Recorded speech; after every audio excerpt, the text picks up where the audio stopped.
نحمده ونصلي على رسوله الكريم أما بعد فأعوذ بالله من الشيطان الرجيم بسم الله الرحمن الرحيم اهدنا الصراط المستقيم صراط الذين أنعمت عليهم غير المغضوب عليهم ولا الضالين آمين صدق الله مولانا العظيم وصدق رسوله النبي الكريم الحمد لله আল্লাহ তাআলার লাখো করোড় শুকর যে আল্লাহ তাআলা আমাদেরকে জুমার নামাজ আদায়ের উদ্দেশ্যে তার পবিত্র ঘরে একত্র হওয়ার সাথে কিছু দ্বীনি কথা বলা শোনার এই বরকতময় পরিবেশে শরীক হওয়ারও তৌফিক দান করেছেন। তার শুকর আদায় করছি আলহামদুলিল্লাহ আলহামদুলিল্লাহ।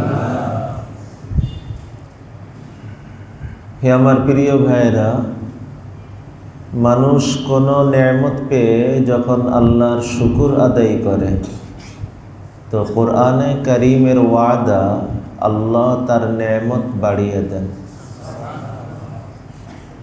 দুনিয়াবি নেয়ামত পেয়েও শুকর আদায় করে তো আল্লাহ তাকে দুনিয়াবি নেয়ামতও বাড়িয়ে দেন। আখেরাতের কোনো নেয়ামত পেয়ে শুকর আদায় করে তো আল্লাহ তার আখেরাতের নেয়ামতও বাড়িয়ে দেন। কোনো ভালো কাজ করে কোনো নেক পরিবেশে শরীক হতে পেরে শুকর আদায় করে তো আল্লাহ তাকে ভালো কাজ করার সুযোগ তৌফিকও বাড়ায় দেন, নেক পরিবেশে শরীক হওয়ার সুযোগ তৌফিকও বাড়ায় দেন। আরেকজন মানুষ যখন বারবার নেক পরিবেশে আসতে থাকে তো আল্লাহ তার দিলের ভিতরে নেক পরিবেশের বুঝ দিতে থাকেন।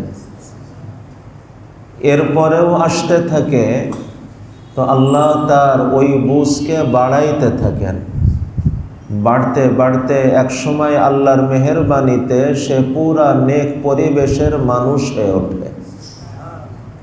নেক পরিবেশের মানুষ হওয়ার পরেও নেক পরিবেশে লেগে থাকে নিয়ম মেনে নিয়মিতভাবে তো আল্লাহ তাকে শুধু নেক পরিবেশের মানুষই বানান না, বরং আল্লাহ তাকে নেক পরিবেশের চম্বুকও বানিয়ে নেন। যেমন লোহা অনেক সময় চম্বুকের সাথে লেগে থাকে তো লোহার ভিতরেও চম্বুক ভাব এসে পড়ে। হয়তো একটা সময় ছিল যখন সে নিজেই পথহারা, কিন্তু আজ আল্লাহর মেহেরবানিতে সে শুধু জান্নাতি পথের পথিকই হয় না, বরং আল্লাহ তাকে জান্নাতি পথের মাইল ফলক হিসেবেও কবুল করেন।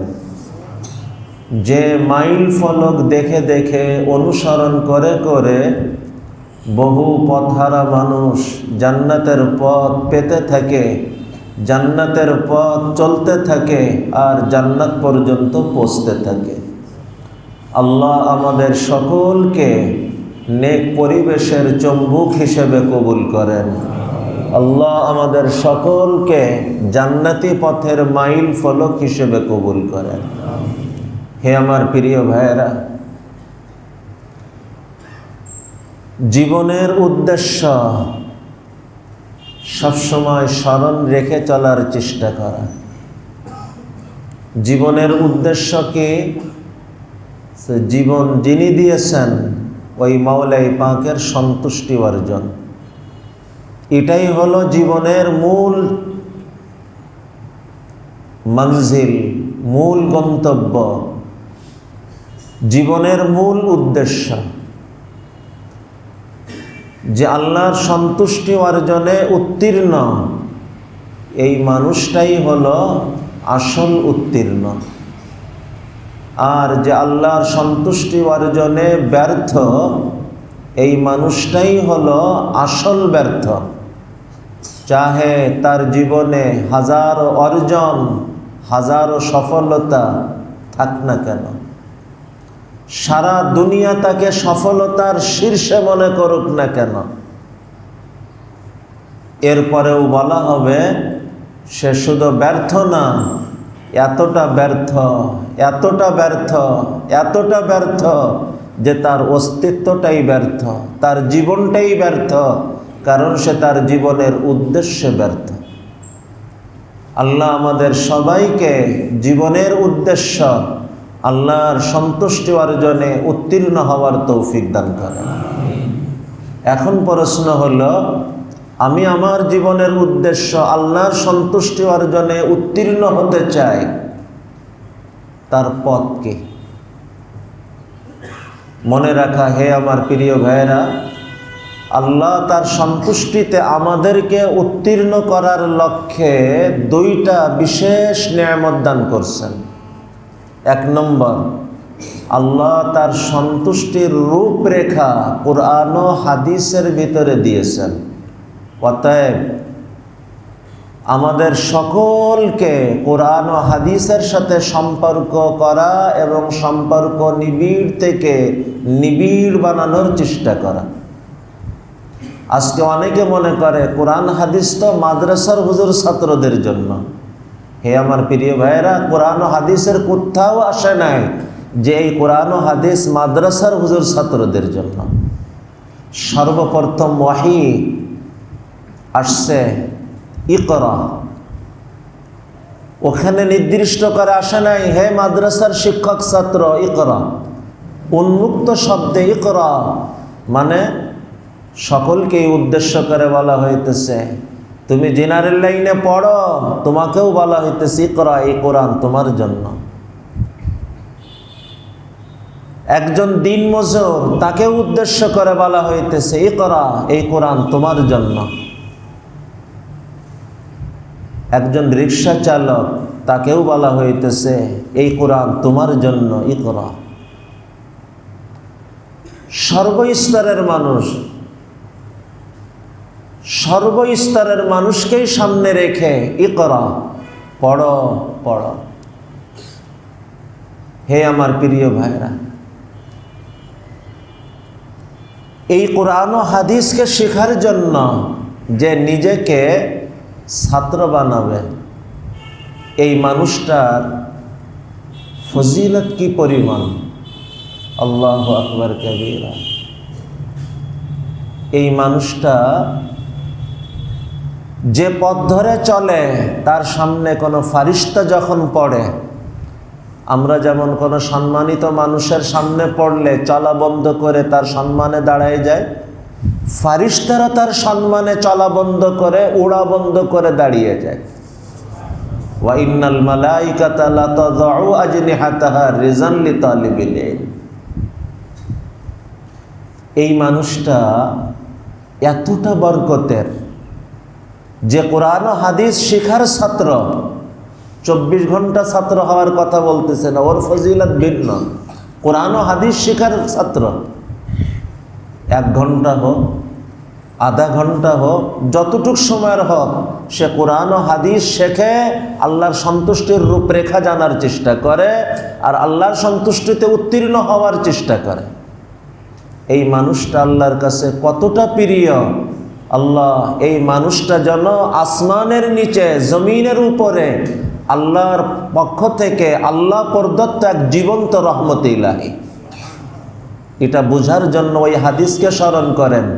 এই তালিবে ইলমের কল্যাণে নবীজি বলেন, সমুদ্রের মাছও দোয়া করে, গর্তের পিপিলিকাও দোয়া করে। আচ্ছা, কেন দোয়া করে? প্রশ্ন আসবে না যে গর্তের পিপিলিকা সমুদ্রের মাছও এর কল্যাণে দোয়া করবে কেন? তার কারণ হলো, এই মানুষটা যে কোরআন ও হাদিসের ছাত্র, আল্লাহর সন্তুষ্টি জানার জন্য ছাত্র, আল্লাহর সন্তুষ্টির রূপরেখা জেনে নিজের জীবনে ধারণ করার নিয়তে ছাত্র, এই মানুষটা এত বড় কল্যাণময় মানুষ। একে কেন্দ্র করে আসমান থেকে যে রহমত আর বরকত নাজিল হয়, ওই রহমত বরকত শুধু সে একা পায় না, তার ফ্যামিলি না, তার এলাকাবাসী না, শুধু মানব জাতি না, গোটা সৃষ্টি জগৎ তার অংশ পেয়ে থাকে। সেই ধারাবাহিকতায় চলতে চলতে গর্তের পিপিলিকাও এবং সমুদ্রের মাছও তার উদ্দেশ্য করে আসা বরকতের অংশ পেয়ে থাকে। যাকে কেন্দ্র করে সে বরকত পাইতেছে, কৃতজ্ঞতায় তার কল্যাণে দোয়া করবে, এটাই তো স্বাভাবিক। হে আমার প্রিয় ভাইরা, এখানে থেমে আর একটা বড় দামি কথা বুঝে নেন যে এনাদের কল্যাণে কিভাবে আসমানের রহমত আর বরকত আসে। মনে রেখেন, এই পৃথিবী টিকে আছে ঈমানের কারণে। পৃথিবী টিকে আছে কিসের কারণে? যখন পৃথিবীতে ঈমান থাকবে না, পৃথিবীও থাকবে না। আর পৃথিবীতে বরকত আছে ঈমানের দাবি যতদিন পূরণ হবে।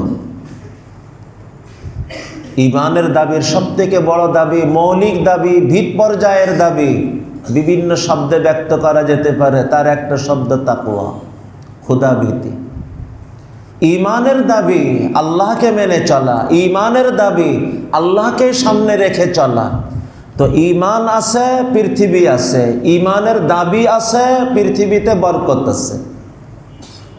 যে পরিমাণ ঈমানের দাবি পূরণ হবে, আসমান জমিনের বরকত ওই পরিমাণ বাড়বে। ঈমানের দাবি কি, ঈমান কি আর ঈমানের দাবি কি, এর রূপরেখা তো কোরআন ও হাদিস আল্লাহ দিয়েছেন। এই কোরআন ও হাদিস জানবে আর মানবে, ঈমানের দাবি পূরণ হবে, তো আসমানের এবং জমিনের বরকত ওই তানাসুবে, ওই হারে সামনে আসতে থাকবে। তো সমস্ত রহমত এবং বরকত পাওয়ার ভিত ঈমানের সাথে ঈমানের দাবি, তাকওয়া পূরণ হওয়া, আল্লাহর সন্তুষ্টির রূপরেখা পূরণ হওয়া। যার কারণে কোরআন বলতে বলতে এক জায়গায় এই শব্দ পর্যন্ত বলছে, কোনো একটা মহল্লা ঈমান আর ঈমানের দাবি তাকওয়াতে যদি উত্তীর্ণ হতে পারে, তা আসমান জমিনের বরকত সমূহ আল্লাহ ওই এলাকার সামনে উন্মুক্ত করে দিবেন। এ কোনো ব্যাখ্যা না, সরাসরি কোরআন বলে, ওয়ালাউ আন্না আহলাল কুরা আমানু ওয়াত্তাকাউ, ওয়ালাউ আন্না আহলাল কুরা আমানু ওয়াত্তাকাউ লাফাতাহনা আলাইহিম বারাকাত, লাফাতাহনা আলাইহিম বারাকাতিম মিনাস সামাই ওয়াল আরদ। কোনো একটা মহল্লা ঈমান আর তাকওয়ায় উত্তীর্ণ হয়, আল্লাহ বলেন লাফাতাহনা আলাইহিম, আমি আল্লাহ তাদের সামনে অবশ্যই উন্মুক্ত করে দিব বারাকাত, বরকত না, বরকত সমূহ, মিনাস সামাই ওয়াল আরদি, যা আসমান এবং জমিনে। তো আসমান জমিনের বরকত সমূহ আল্লাহ ওই মহল্লার সামনে খুলে দিবেন। কারণ ওই মহল্লার মানুষ সবাই ঈমানের পরে যেমন ঈমানের দাবি পূরণেও তেমন। মহল্লার 100 জনের 100 জন নামাজি, 100 জনের 100 জন আমানতদার, 100 জনের 100 জন আখলাকওয়ালা, 100 জনের 100 জন সুন্নাতওয়ালা, 100 জনের 100 জন পরিবারের হক আদায় করা ব্যক্তি, 100 জনের 100 জন সমাজের হক আদায় করা ব্যক্তি, এক কথায় ঈমানের দাবি পূরণে 100 জনের 100 জন উত্তীর্ণ। তো আসমান জমিনের বরকত সমূহ আল্লাহ ওই এলাকার সামনে উন্মুক্ত করে দিবে। হে আমার প্রিয় ভাইরা, তো ঈমানের এই দাবি কোরআন ও হাদিসের ভিতরেই তো আল্লাহ পেশ করছেন। আল্লাহর সন্তুষ্টির রূপরেখা তো আল্লাহ কোরআন ও হাদিসেই পেশ করছেন। এখন যে এই কোরআন ও হাদিস শিখার ছাত্র হবে, কোরআন ও হাদিস শিখবে, আল্লাহর সন্তুষ্টির রূপরেখা জানবে, ঈমান জানবে, ঈমানের দাবিকে জানবে, আর সেই ঈমানের দাবি নিজেও পূরণ করার চেষ্টা করবে, আর সবার ভিতরে ঈমানের দাবি পূরণের এক প্রেরণা জাগানোর চেষ্টা করবে। তো এই মানুষটা নিজের জীবনের উদ্দেশ্যে যেমন উত্তীর্ণ হওয়ার পথ পাবে, মহল্লাবাসীকে তাদের জীবনে উত্তীর্ণ করার পথ দেখানোর সুযোগ পাবে। এই পথ ধরে যখন ঈমানের দাবি পূরণ হতে থাকবে, আসমানের বরকত জমিনের বরকতও বাড়তে থাকবে। ওই বরকতের ধারাবাহিকতায় যে বরকত আসবে, ওই বরকত মানব জাতি পাবে, সৃষ্টি জগৎ পাবে, গর্তের পিপিলিকাও পাবে, সমুদ্রের মাছও পাবে। হে আমার প্রিয় ভাইরা, এই কোরআন ও হাদিসের শিক্ষার ধারাবাহিকতায় যে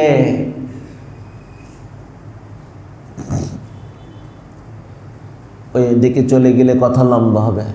তো মূল কথা, কোরআন ও হাদিস আমরা আমাদের জীবনের উদ্দেশ্য আল্লাহর সন্তুষ্টি অর্জনে উত্তীর্ণ হতে চাই।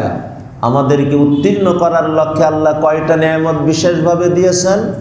দুইটা নেয়ামত। তার এক নম্বর, আল্লাহ তার সন্তুষ্টির রূপরেখা কোরআন ও হাদিসের ভিতরে দিয়েছে। এই কোরআন ও হাদিস আমাদের সকলের জন্য, যে স্কুলে পড়ে তার জন্য, যে কলেজ ভার্সিটিতে পড়ে তার জন্য, এই জায়গাতে পড়ায় তার জন্য, যে ব্যবসায়ী তার জন্য, যে চাকরিজীবী তার জন্য, যে দিন মজুর তার জন্য, মাদ্রাসার উস্তাদ ছাত্র যে তাদের জন্য, সবার জন্য এই কোরআন ও হাদিস। এই কোরআন ও হাদিস শেখার জন্য যে ছাত্র হবে, 24 ঘন্টার ছাত্র, কোরআন ও হাদিসের বিশেষজ্ঞ, এ তো সবাই হতে পারবে না। যে হবে তার জন্য ফজিলত আরও কিছু বাড়বে, কিন্তু মৌলিকভাবে কোরআন ও হাদিসের ছাত্র, এই মানুষটার ফজিলতেও এই ফজিলতগুলি, সে চলে তো ফারিস্তা তার সামনে পড়ে তো তার সম্মানে তার চলা বন্ধ করে দাঁড়িয়ে পড়ে। এই মানুষটা এতটা বরকতে পরিপূর্ণ হয়, তাকে কেন্দ্র করে আসমান থেকে যে বরকত আসবে, ওই বরকত সেও পাবে, মানব জাতিও পাবে, গোটা সৃষ্টি জগৎ পাবে, এমনকি গর্তের পিপিলিকা সমুদ্রের মাছ পর্যন্তও পাবে। এই মানুষটার ফজিলত আমি ওই হাদিসকে না শোনায় সামনে বাড়তে পারছি না। যে কোরআন ও হাদিস শেখার ছাত্র হয়, হোক আধা ঘন্টা 1 ঘন্টা, তার পড়া এখনো শেষ হয় নাই, মাঝপথে তার মৃত্যু এসে গেছে। এই মৃত্যু কোনো সাধারণ মৃত্যু হবে না, এটা শুধু জান্নাতি মৃত্যু হবে না। হাদিস দ্বারা বুঝে আসে নবীদের পাশাপাশি জান্নাত পাওয়ার মৃত্যু হবে। মান জাআহুল মাউতু ওয়া হুয়া ইয়াতলুবুল ইলম লিইহইয়া বিহিল ইসলাম। একটা শর্ত, যার মৃত্যু আসছে এমন সময় যে সে এলেমের ছাত্র ছিল, এলেম শিখার ছাত্র। এখানে বলা হয় নাই 24 ঘন্টার ছাত্র, আধা ঘন্টার ছাত্র ছিল, 1 ঘন্টার ছাত্র ছিল, কিন্তু ছিল সে কোরআন ও হাদিস, দ্বীন ও ইসলাম শিখার ছাত্র। আল্লাহ, শুধু একটা শর্ত, কেন শিখতেছ তুমি? মানুষ তোমাকে জ্ঞানী বলবে, কোরআনওয়ালা বলবে, এই জন্য লিইহইয়া বিহিল ইসলাম, ইসলামকে জিন্দা করার এক স্বপ্ন তার ভিতরে। আমি জানব আর ইসলামকে আমি জিন্দা করব আমার জীবনে, আমার পরিবারে, আমার সমাজে, আমার দেশে, আমার পৃথিবীতে, কিয়ামত পর্যন্তর পৃথিবীতে দ্বীন ও ইসলামকে জিন্দা করার এক স্বপ্ন তার দিলের ভিতরে। এর জন্য সে ভাবে, এর জন্য সে দোয়া করে, এর জন্য সে পরিকল্পনা গ্রহণ করে, সে তার পারকত অনুপথে সামনে বাড়তে থাকে। আল্লাহ, শুধু এই একটা শর্ত, তার দিলের অবস্থা এমন, লিইহইয়া বিহিল ইসলাম। নবীজি বলেন, ফাবাইনাহু ওয়া বাইনান নাবিয়িনা দারাজাতুন ওয়াহিদাতুন ফিল জান্নাহ। তার মাঝে আর নবীদের মাঝে জান্নাতে মাত্র একটা স্তরের ব্যবধান হবে। এটাই আমি বলছি যে জান্নাতে নবীদের পাশাপাশি জান্নাত আল্লাহ দান করবে। অতএব হে আমার প্রিয় ভাইরা, আমার দিলের তামান্না, আমার দিল চায় প্রতিটি মুসলমান এই হাদিসের এই ফজিলতকে পাওয়ার আশা নিয়ে সে যে পেশারই হোক, যে কাজেরই হোক, যে অবস্থারই হোক, রাত দিন 24 ঘন্টায়, আমরা এখন মাদ্রাসায় ভর্তি হয়ে 24 ঘন্টা পড়ার ছাত্র তো হতে পারবো না, কিন্তু ফজরের পরে কি ইশার পরে মাত্র আধা ঘন্টা সময়, 1 ঘন্টা সময় নিয়ে কোরআন হাদিস শিখার ছাত্র হওয়ার সুযোগ কি আমাদের নাই? হে আমার প্রিয় ভাইরা, নিয়ত করে নি, আল্লাহ যতদিন আমাকে দুনিয়াতে হায়াতে রাখবে আমি কোরআনের ছাত্র হয়ে, দ্বীনের ছাত্র হয়ে বেঁচে থাকতে চাই, কোরআনের ছাত্র হয়ে কবরে যেতে চাই, কোরআনের কাফেলায় হাসরের ময়দানে উঠতে চাই। এই আশাতে আল্লাহ যেন জান্নাতে নবীদের পাশাপাশি জান্নাত আমাকে নসিব করে। আমি মসজিদে ঢোকার সময় ওখানে একটা কাগজে লেখা বয়স্কদের কোরআন শিক্ষা আছে, এখানে চালু। এটা দেখে আমার অসম্ভব খুশি লাগছে। কতজন এখন এই বয়স্ক কোরআনের ছাত্র? 5-7 জন। অসুবিধা নেই, 5-7 জন শুরু হয়েছে। আল্লাহ এটাকে ধরে রাখার তৌফিক দেন। আমি আশা রাখবো ভাইরা আমার, এই সুযোগ আপনাদের খতিব সাহেব হুজুর ওনারা এই সুযোগ যে আপনাদের সামনে করছেন, এটাকে কদর করেন, এটাকে মূল্যায়ন করেন। কত মানুষ আছে শিখতে চায়, সুযোগ পায় না। আজকে আপনাদের সামনে ইমাম সাহেব হুজুর, খতিব সাহেব হুজুর ওনারা আপনাদের সামনে এই সুযোগ করে দিচ্ছেন। আমি বলছি না 24 ঘন্টার ছাত্র হন, আমি বলতেছি মাত্র আধা ঘন্টা 1 ঘন্টার জন্য ছাত্র হন। আপনি নিজেও উপকৃত হবেন, আপনি আসমানের নিচে জমিনের উপরে ইনশাআল্লাহ সময়ের সাথে সাথে একটা জীবন্ত রহমতে ইলাহি হবেন। আপনাকে কেন্দ্র করে আসমান থেকে যে রহমত আসবে, যে বরকত আসবে, সেই বরকত আপনিও যেমন পাবেন, আপনার পরিবার সমাজ যেমন পাবে, মানব জাতি পাবে, সৃষ্টি জগতও পাবে। সব থেকে বড় কথা, যখন আমার মৃত্যু আসবে, আমার এই মৃত্যু আখেরাতে নবীদের পাশাপাশি জান্নাত পাওয়ার সুযোগ করার মাধ্যম মৃত্যু হবে। আমরা কি একটু নিয়ত করতে পারি ইনশাআল্লাহ? হ্যাঁ আমার প্রিয় ভাইরা, মাঝখানে কথা অনেক দূরে চলে গিয়েছে, মূল কথায় ফিরে আসি। আল্লাহর সন্তুষ্টি অর্জনে উত্তীর্ণ হওয়া, এর জন্য আমাদেরকে আল্লাহ কয়টা জিনিস দিয়েছেন? 1 নম্বর, আল্লাহ তার সন্তুষ্টির রূপরেখা কোরআন ও হাদিসে দিয়েছেন। অতএব কোরআন ও হাদিসের সাথে সম্পর্ক নিবিড় রাখার চেষ্টা করা। এই সম্পর্ক নিবিড় রাখার 2টা স্তর। কয়টা স্তর?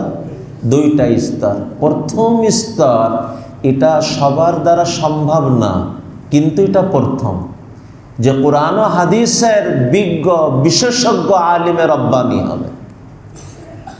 এটা তো সবার দ্বারা সম্ভব না, আর আল্লাহ এটা চান না সবার থেকে। কারণ এটা যদি সবার থেকে চাওয়া হয়, তাহলে দুনিয়ার নিজাম চলবে কেমনে? এই দুনিয়া চলতে হলে এখানে বিজ্ঞ ডাক্তারের প্রয়োজন, এখানে বিজ্ঞ ইঞ্জিনিয়ারের প্রয়োজন, সব লাইনেরই তো বিজ্ঞ প্রয়োজন। তো কিছু সংখ্যক লোক তো হবে, কিন্তু সবাই এই প্রথম স্তরে সম্ভব না। তো এবার দ্বিতীয় স্তর, যেটা সবার জন্য সম্ভব, আমি কোরআন ও হাদিসের বেসিক জ্ঞান গ্রহণ করব আর বিজ্ঞদের তত্ত্বাবধানে চলার চেষ্টা করব। যেমন আমি সুস্থ থাকতে চাই, তার পথ কি?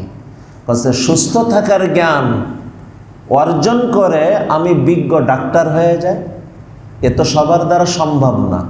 তো দ্বিতীয় স্তর, সুস্থ থাকার বেসিক জ্ঞান গ্রহণ করো আর কোনো বিজ্ঞ ডাক্তারের পরামর্শে নিজের জীবনকে চালানোর চেষ্টা করো। একই কথা। আমি আল্লাহর সন্তুষ্টি অর্জনে উত্তীর্ণ হতে চাই, আল্লাহ তার সন্তুষ্টির যে রূপরেখা কোরআন ও হাদিসে দিয়েছেন, ওই কোরআন ও হাদিসের বিজ্ঞ বিশেষজ্ঞ আলিমে রব্বানি হয়ে যায়।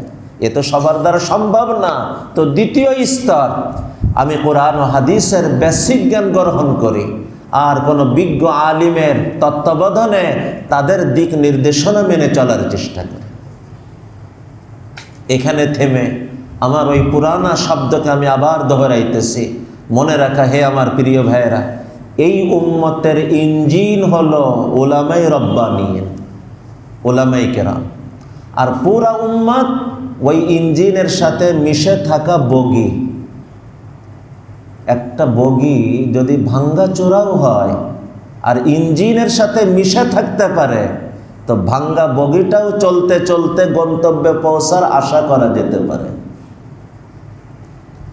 আর বগি যদি ইঞ্জিন থেকে বিচ্ছিন্ন হয়ে যায়, ওটা যতই উন্নত বগি হোক, ফার্স্ট ক্লাস বগি হোক, গন্তব্যে পৌঁছার কোনো নিশ্চয়তা নাই, কোথায় পড়ে থাকবে জানা নাই। হে আমার প্রিয় ভাইরা, আল্লাহর সন্তুষ্টি নামক ওই গন্তব্যে যদি পৌঁছতে চাই, এই গন্তব্যে পৌঁছার ইঞ্জিন উলামায়ে রাব্বানিয়িন, তাদের সাথে আমাদের জীবনকে জুড়াই। কোরআন ও হাদিসের বেসিক জ্ঞান তো গ্রহণ করব, আর কোনো বিজ্ঞ বিশেষজ্ঞ আলিমে রব্বানি তাদের দিক নির্দেশনায় আমার জীবনকে চালানোর চেষ্টা করব। এখন প্রশ্ন হলো, কোরআন ও হাদিসের বেসিক সম্পর্কের দ্বারা আপনার উদ্দেশ্য কি? হে আমার প্রিয় ভাইরা, এই বেসিক সম্পর্ককে সামনে রেখে আমি তিনটে কথা বলবো। এক নম্বর, কোরআনে কারীম বিশুদ্ধ তিলাওয়াত শিখে নিয়মিত কোরআন তিলাওয়াত করা আল্লাহর সন্তুষ্টির লক্ষ্যে। এক নম্বর, আপনাদের এখানে যে বয়স্ক কোরআন শিক্ষার কার্যক্রম, এই প্রথম স্তরেই সর্বপ্রথম উত্তীর্ণ করার লক্ষ্যে। দুই নম্বর, আমাদের সমাজে একটা ভুল ধারণা, এমনকি মাদ্রাসা জগতেও ভুল ধারণা, যে হেফজখানায় পড়বে সে পুরা কোরআনের হাফেজ হবে, আর বাকিদের কোনো হিফজ করা লাগবে না। ভাইয়ের আমার, না না, এই কোরআন নিয়মিত অল্প অল্প করে হলেও আমরা মুখস্থ করব। প্রত্যেকেই যে 30 পারা করতে পারছে আলহামদুলিল্লাহ, আমি পারি নাই 20 পারা করব, 10 পারা করব, 5 পারা করব, পুরা জিন্দেগির মেহনতে 1 পারা করব, আধা পারা করব। দৈনিক একটা আয়াত, না পারি সপ্তাহে 1 আয়াত, না পারি মাসে 1 আয়াত আমি মুখস্থ করব। আর যতটুকু মুখস্থ হবে, নফল নামাজে ওই কোরআন নিয়ে আমার মাওলার সামনে আমি দাঁড়ায় তিলাওয়াত করব। বিশেষ করে শেষ রাত্রে উঠব, আর যতটুকু মুখস্থ আছে ওই মুখস্থ কোরআন আমি তাহাজ্জুদের নামাজে তিলাওয়াত করব। আল্লাহর সন্তুষ্টিতে আপনি আগাবেন, আল্লাহর সম্পর্কে আপনি আগাবেন। মনে রাখা, কোরআন নূর, যে এই কোরআনকে সিনার ভিতরে নিবে, আল্লাহ তার সিনাকে নূরে নূরান্বিত করবে, যদি নেওয়াটা নেওয়ার মতো নেওয়া হয়। নেওয়াটা যদি নেওয়ার মতো নেওয়া হয়। আমাকে মানুষ হাফেজে কোরআন বলবে এই জন্য না, বরং কোরআনের এই নূর দ্বারা আমার অন্তরকে নূরান্বিত করব, আল্লাহর সন্তুষ্টিতে আমি আগাবো। এই চেতনাতে আমি দৈনিক একটা করে আয়াত, সপ্তাহে একটা আয়াত, মাসে একটা আয়াত মুখস্থ করব। আর যতটুকু মুখস্থ হবে, শেষ রাত্রে তাহাজ্জুদে আমি ওই কোরআন নিয়ে আমার মাওলার সামনে দাঁড়াবো। কোরআনের সাথে সম্পর্ক বাড়বে। 3 নম্বর স্তরে, হে আমার প্রিয় ভাইরা, দৈনিক অল্প পরিমাণে হলেও কোরআনে কারীম বুঝা, নবীজির হাদিস বোঝার জন্য চেষ্টা করা। দৈনিক কোরআন থেকে 1 রুকু পরিমাণ, না পারি মাত্র একটা আয়াত, হাদিসের একটা অধ্যায়, না পারি একটা হাদিস, নিয়মিত বুঝব। নলেজ বাড়ানোর জন্য না। আজকের মানুষ জ্ঞান চর্চা করে নলেজ বাড়ানোর জন্য। ভাই, নলেজ তো এমনিই বাড়বে। আমি গ্রামের মানুষ, গ্রামের উদাহরণ আমার সামনে বেশি আসে। ভাই, গাভী কিনব সার পাওয়ার জন্য না, দুধ পাওয়ার জন্য। সার তো এমনি এমনি আসবে। তো নলেজ বাড়ানোর জন্য না, আল্লাহর সন্তুষ্টির রূপরেখা জেনে আল্লাহর সন্তুষ্টিতে উত্তীর্ণ হওয়ার লক্ষ্যে আমি নিয়মিত কোরআন বোঝা, হাদিস বোঝার চেষ্টা করব। এই চিন্তা চেতনার ব্যবধানটা কি দেখেন। এখানে অনেক মাদ্রাসার মানুষও আছে। একটা হলো নলেজের জন্য পড়া, আর একটা হলো আল্লাহর সন্তুষ্টির রূপরেখা জেনে উত্তীর্ণ হওয়ার জন্য পড়া। আসমান জমিন ব্যবধান। আমি একটা তালিব ইলমের ঘটনা শোনাই, ছোট্ট, এখনো সাবালেগ হয় নাই। মাসালার কিতাবের প্রথম কিতাবে সে পর্দার মাসালা পড়তেছে। পর্দা এটা আল্লাহর ফরজ বিধান, আবশ্যকীয় আদেশ ইত্যাদি ইত্যাদি পড়ে কাদের সাথে পর্দা আর কাদের সাথে পর্দা না, এই আলোচনা পরের পৃষ্ঠায়। আজকের ক্লাস প্রথম পৃষ্ঠা হয়েছে। এই ছোট্ট বাচ্চা, আল্লাহ যাকে কবুল করে এইভাবে কবুল করে। এই ছোট্ট বাচ্চা ক্লাস শেষ করে বাড়িতে গেছে, বাড়ির ভিতরে ঢোকে না, মা বোন আছে। আজকে আমি পর্দার মাসলা পড়ছি। আমরা গ্রামগঞ্জে দেখছি বাহিরে দহলিজ ঘর, বৈঠকখানা, ওখানে বসে সংবাদ দিতেছে আমার জন্য একটু খাবার পাঠানোর ব্যবস্থা করেন, আমি বাড়িতে ঢুকবো না, আমি আজকেরা পর্দার মাসলা পড়ছি, বাড়িতে মা বোন আছে। অভিভাবক সচেতন, খুশি হয়েছে, খাবার বৈঠকখানায় পাঠিয়ে দিছে। খানা খাওয়ার পরে তার বাবা সাথে করে তাকে উস্তাদের কাছে নিয়ে গেছে। উস্তাদ শুনেও খুশি, বলতেছেন বেটা তুমি তো আজকের সবক পড়ছ, কাদের সাথে পর্দা এই সবক আগামীকাল, চলো তোমাকে এখনই পড়াই দিতেছে। এরপর ওই 14 শ্রেণী যাদের সাথে পর্দা না, তার মধ্যে মা বোন ইত্যাদি, যে ওই তালিকাটা পড়াই দিছে, এরপরে বাড়িতে ঢুকছে। জানেন এই বাচ্চা পরবর্তীতে এই বাংলাদেশের এক সূর্য হয়ে উঠছে, যাকে এই বাংলার জমিন আর উলামায়ে কেরাম চেনে, মুফতি আজম হযরত মুফতি ফয়জুল্লাহ রহমতুল্লাহ আলাইহি। হে আমার প্রিয় ভাইরা, আজকে আমরাও পড়তেছি, মাসলার একটা কিতাব না, 1 ডজন কিতাব পড়তেছি, সরাসরি কোরআন থেকে পর্দার মাসলা পড়তেছি। এরপরেও আলিম হয়ে যাওয়ার পরেও দেখা যাইতেছে শরঈ পর্দা আমি পুরো পালন করতেছি না। চাষির সামনে যাইতেছি, মামির সামনে যাইতেছি, তাদের আমি তো তোমার মায়ের মতো। মায়ের মতো আর মাকে এক, মা আর মায়ের মতো এক। যাই হোক ভাইয়ের আমার, তো একটা হলো নলেজ বাড়ানোর জন্য পড়া, আর একটা হইতেছে আল্লাহর সন্তুষ্টির রূপরেখা জেনে সন্তুষ্টিতে উত্তীর্ণ হওয়ার লক্ষ্যে পড়া। আসমান জমিন ব্যবধান হয়। আজকে আমাদের জ্ঞান তো বাড়তেছে, কিন্তু আমাদের ভিতরে মানুষ হওয়া বড় কমতেছে। শিক্ষা বাড়ছে কিন্তু মানুষত্ব কমছে। আল্লাহ তাআলা আমাদেরকে বাস্তবতাকে বোঝার তৌফিক দেন। যেহেতু সময় খুব বেশি না, কথাকে শেষ নামাইতে হবে, সামনে বাড়েন। তো আল্লাহর সন্তুষ্টিতে আমি উত্তীর্ণ হতে চাই, তার জন্য আল্লাহ আমাদেরকে কয়টা জিনিস বিশেষভাবে দিয়েছেন?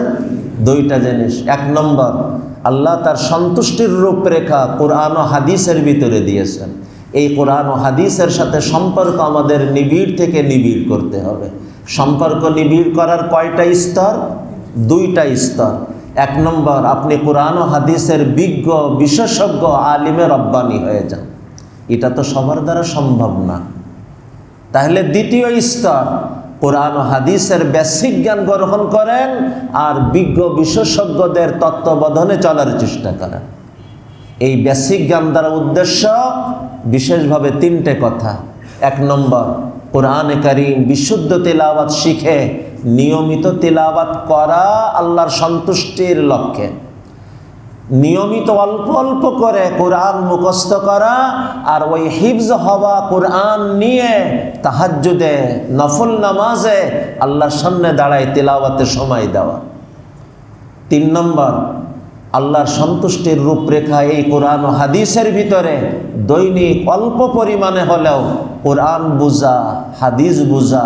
পারলে দৈনিক 1 রুকু কোরআন, 1টা অধ্যায় হাদিস থেকে, না পারি মাত্র 1টা আয়াত, মাত্র 1টা হাদিস আমি নিয়মিত পড়ব। নলেজ বাড়ানোর চিন্তায় না, আল্লাহর সন্তুষ্টির রূপরেখা জানার চিন্তায়, সন্তুষ্টিতে উত্তীর্ণ হওয়ার চেতনায়। তো ইনশাআল্লাহ আমার জিন্দেগি আগাবে, সন্তুষ্টিতে আমার জীবন আগাবে ইনশাআল্লাহ।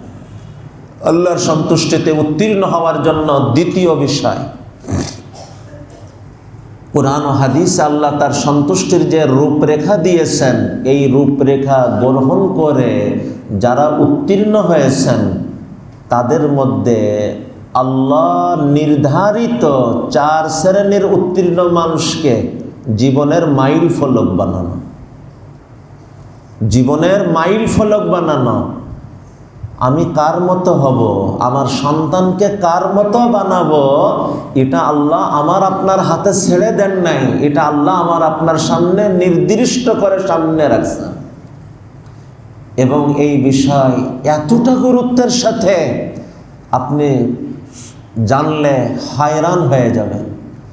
এই বিষয়ে আল্লাহ আমার আপনার সামনে দৈনিক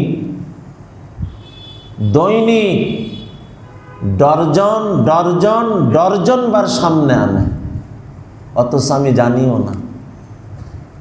একজন মানুষ 24 ঘন্টায় এক রাকাতও নফল নামাজ যদি না পড়ে, তো এই মানুষটা এরপরেও দৈনিক ফরজ ওয়াজিব সুন্নাতে মুআক্কাদার ভিতর দিয়ে 32 রাকাত নামাজ পড়ে। এই 32 রাকাত নামাজের প্রত্যেক রাকাতে সূরা ফাতিহা সে নিজে পড়ে বা তার পক্ষে ইমাম পড়ে। হে আমার প্রিয় ভাইরা, এই সূরা ফাতিহার মধ্যে আমরা পড়ি, আল্লাহ আমাদের দ্বারা পড়াই নিতেছেন, বলো ইহদিনাস সিরাতাল মুস্তাকিম। আল্লাহ আমাকে সিরাতে মুস্তাকিমের হিদায়াত দান করে। সিরাতে মুস্তাকিম সোজা পথ, এমন সোজা পথ যে পথে আমি চলব, চলতে চলতে আমার কদম সোজা জান্নাতে পড়বে। সোজা পথ যে পথে আমি চলব, চলতে চলতে আল্লাহ সোজা আপনাকে পেয়ে যাব। ওই সিরাতে মুস্তাকিমের দিক নির্দেশনা আল্লাহ আমাকে দান করেন। এরই উত্তরে আল্লাহ পুরা কোরআন নাজিল করছেন, আর কোরআনের শুরুতে আল্লাহ এই বিষয়টাও তুলে ধরছেন, আলিফ লাম মিম যালিকাল কিতাবু লা রাইবা ফীহি হুদাল লিল মুত্তাকিন। এই কোরআন যার মধ্যে কোনো সন্দেহ নাই, বলেন সই রাখারও কোনো জায়গা নাই, কিন্তু এই কোরআন কি জন্য? তুমি যে হিদায়াতের আবেদন করেছিলে, হুদাল লিল মুত্তাকিন, এই কোরআন সেই হিদায়াত স্বরূপ তোমাকে দেওয়া হয়েছে। তো ইহদিনাস সিরাতাল মুস্তাকিম কিতাবুল্লাহ প্রাপ্তির আবেদন। কিন্তু আশ্চর্য, আল্লাহ কথাকে শেষ করেন নাই, কথাকে সামনে বাড়াই বলতেছেন সিরাতাল্লাযীনা আন'আমতা আলাইহিম। আল্লাহ ওই মানুষদের রাস্তার হিদায়াত আমাকে দেন। ওই কোরআনের রাস্তা বলেন নাই, ওই হাদিসের রাস্তা বলেন নাই, এটা তো আগে বলা হয়ে গেছে। এখন কথাকে সামনে বাড়ায় আল্লাহ শোনাইতেছেন, বলো ওই মানুষদের রাস্তা, যাদের পরে আপনি নেয়ামত নাজিল করছেন, আল্লাহ তাদের পথ আমার সামনে এনে দেন, তাদেরকে আমার সামনে এনে দেন, আমি যেন তাদেরকে জীবনের মাইল ফলক হিসেবে গ্রহণ করতে পারি।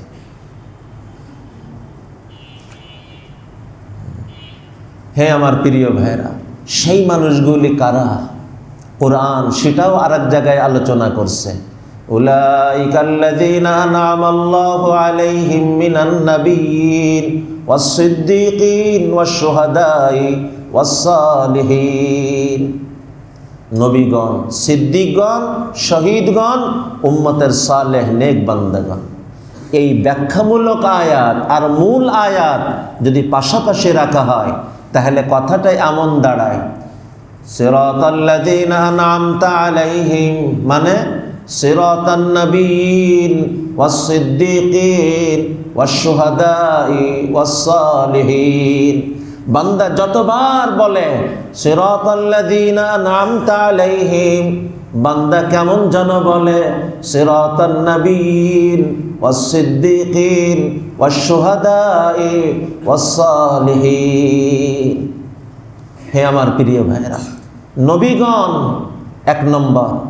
অতএব নবীকে আমাকে জানতে হবে, নবীকে পড়ো, নবীর সিরাতকে পড়ো, নবীকে জানো, এতটা পড়ো, এতটা জানো, কল্পনার জগতে যেন আমি নবীজিকে অনুভব করতে আরম্ভ করি। এই তো আমার নবী। আর দৈনিক একবার করে হলেও দোয়া করো, আল্লাহ আমার ভিতরকে আমার নবীজির ভিতরের মতো সাজায় দেন। আল্লাহ আমার ভিতরকে আমার নবীজির ভিতরের মতো সাজিয়ে দেন, আমার বাহিরকেও আমার নবীজির বাহিরের মতো বানিয়ে দেন। আমার জীবনের এক নম্বর মাইল ফলক সরকারে দো আলম মুহাম্মদ আরবি সাল্লাল্লাহু আলাইহি ওয়াসাল্লাম। বাকি তিন স্তর, ইনাদের প্রথম সারি হলেন সাহাবায়ে কেরাম, যাদের ব্যাপারে সরাসরি কোরআন বলতেছে রাদিয়াল্লাহু আনহু। আল্লাহর সন্তুষ্টি চাই, আল্লাহ বলতেছেন ইনারা সবাই এমন যাদের পরে আল্লাহ রাজি হয়ে গেছেন। মানে ওই প্রথম কথা, জীবনের উদ্দেশ্যে ইনারা সবাই উত্তীর্ণ হয়ে গেছেন। কথাকে সামনে আর বাড়ানো মুনাসিব না, যেহেতু জুমার দিন অনেকে নির্দিষ্ট সময় নামাজ পড়ে বাহিরে প্রোগ্রাম থাকে, এজন্য এই কথার ধারাবাহিকতা শেষ হলো না, যতটুক হলো এতটুকের খোলাসাটাকে বুঝে নে। হে আমার প্রিয় ভাইরা, জীবনের উদ্দেশ্য সবসময় স্মরণ রাখা। জীবনের উদ্দেশ্য, জীবন যিনি দিয়েছেন সেই মাওলাই পাকের সন্তুষ্টি অর্জন। যে আল্লাহর সন্তুষ্টি অর্জনে উত্তীর্ণ, এই মানুষটাই হলো আসল উত্তীর্ণ। আর যে আল্লাহর সন্তুষ্টি অর্জনে ব্যর্থ, এই মানুষটাই হলো আসল ব্যর্থ। চাহে সারা দুনিয়া তাকে সফলতার শীর্ষে মনে করুক না কেন, সারা পৃথিবীর 1 নম্বর ধনী, সারা পৃথিবীর 1 নম্বর ক্ষমতাধর, সারা পৃথিবীর সবথেকে বড় ডিগ্রিওয়ালা, সারা পৃথিবীতে সে নোবেল প্রাপ্ত ব্যক্তি, সারা পৃথিবীর দৃষ্টিতে সে সফলতার শীর্ষে থাকা ব্যক্তি, এরপরেও বলা হবে সে শুধু ব্যর্থ না, এতটা ব্যর্থ, এতটা ব্যর্থ যে তার জীবনটাই ব্যর্থ, অস্তিত্বটাই ব্যর্থ, তার সব কিছুই ব্যর্থ, কারণ সে তার জীবনের উদ্দেশ্যে ব্যর্থ। আল্লাহ আমাদের সবাইকে আল্লাহর সন্তুষ্টি অর্জনে উত্তীর্ণ হওয়ার তৌফিক দান করেন। এই উত্তীর্ণ হওয়ার জন্য একদিকে যেমন কোরআন ও হাদিসের সাথে সম্পর্ক বাড়াবো, কোরআন তিলাওয়াত শিখে তিলাওয়াতের মাধ্যমে, কোরআন মুখস্থ করে নফল নামাজ, বিশেষ করে তাহাজ্জুদের নামাজে পড়ার মাধ্যমে নিয়মিত কোরআন বুঝা, হাদিস বুঝে, নলেজের চিন্তায় না, আল্লাহর সন্তুষ্টি জানার চিন্তায় পড়ব আর উত্তীর্ণ হওয়ার চেষ্টা করব। আর বিজ্ঞ বিশেষজ্ঞ ওলামায়ে কেরামের তত্ত্বাবধানে চলার চেষ্টা করব। অপরদিকে আল্লাহ নির্ধারিত এই 4 শ্রেণীর উত্তীর্ণ মানুষকে আমার জীবনের মাইল ফলক হিসেবে গ্রহণ করব। নবীকে এতটা জানব, এতটা পড়ব, আমার চোখের সামনে যেন নবীকে আমি অনুভব করতে শুরু করি কল্পনার জগতে। আল্লাহর কাছে দোয়াও করব, আল্লাহ যেন আমার ভিতর বাহির নবীজির সাজে সাজায় দেন। এরপরে সাহাবাই কেরাম রিজওয়ানুল্লাহি আলাইহিম আজমাইন, ওনাদেরকে জীবনের মাইল ফলক বানাবো, হায়াতুস সাহাবা পড়ব, সাহাবাই কেরামের জিন্দেগিকে জানব আর জীবনকে সেইভাবে সাজানোর চেষ্টা করব। আল্লাহ তাআলা যে কথাগুলো বলাইলেন, শোনাইলেন, আল্লাহ আমাকে আমাদের সকলকে আমলে আনার তৌফিক দান করেন। আল্লাহ আমাদের সবাইকে জীবনের উদ্দেশ্যে উত্তীর্ণ করেন, আল্লাহর সন্তুষ্টি অর্জনে আল্লাহ কবুল করেন। হ্যাঁ, যাইতে যাইতে শেষ শব্দটা বলে যায়, এই সব কিছু পাওয়ার জন্য হে আমার প্রিয় ভাইরা, বড় সহজ একটা পথ, পরিবেশ, পরিবেশ, পরিবেশ, পরিবেশ, পরিবেশ। পাতালের মানুষকে আকাশ ছোঁয়া মানুষ বানায়, আকাশ ছোঁয়া মানুষকে পাতালে ডুবায়। পরিবেশ কি বোঝার জন্য ছোট্ট একটা উদাহরণ দিই। একই বাতাস ময়লার পরিবেশ পেয়ে নাকে আসে, ওই বাতাস হাসনা হেনা ফুলের পরিবেশ পেয়ে নাকে আসে, একরকম লাগে, একরকম থাকে। হে আমার প্রিয় ভাইরা, একই বাতাস ময়লার পরিবেশ পাওয়ার পর, হাসনা হেনা ফুলের পরিবেশ পাওয়ার পর যেমন একরকম থাকে না, তদ্রূপ একই মানুষ ময়লা তুল্য পরিবেশে উঠা বসা করে আর হাসনা হেনা ফুল তুল্য পরিবেশে উঠা বসা করে। এই দুই মানুষও কোনোদিন একরকম থাকে না। মানুষ হাসনা হেনা ফুল তুল্য পরিবেশে উঠা বসা করে, ওই পরিবেশের প্রভাব তার মন মানসিকতায়, চিন্তা চেতনায়, গোটা অস্তিত্বের পরে পড়তে শুরু করে। আল্লাহ আমাদের সবাইকে হাসনা হেনা ফুল তুল্য পরিবেশ, আল্লাহ ওয়ালাদের পরিবেশ, হক্কানি রব্বানি ওলামায়ে কেরামের পরিবেশ, দাওয়াতের ঈমানি পরিবেশ আর সমস্ত এই নেক বান্দাদের তৈরি করা, আলিম রব্বানি তৈরি করা কোরআন ও হাদিসের মাদ্রাসার পরিবেশের সাথে আল্লাহ জুড়ে মিলে চলার তৌফিক দান করেন। আল্লাহুম্মা আমিন ওয়া আখিরু দাওয়ানা আনিল হামদুলিল্লাহি রাব্বিল আলামিন। যাদের সুন্নাত বাকি আছে আমরা 4 রাকাত ক্বাবলাল জুমা সুন্নাত পড়ে নিই আর এর আগে কাতার সোজা করে নিই।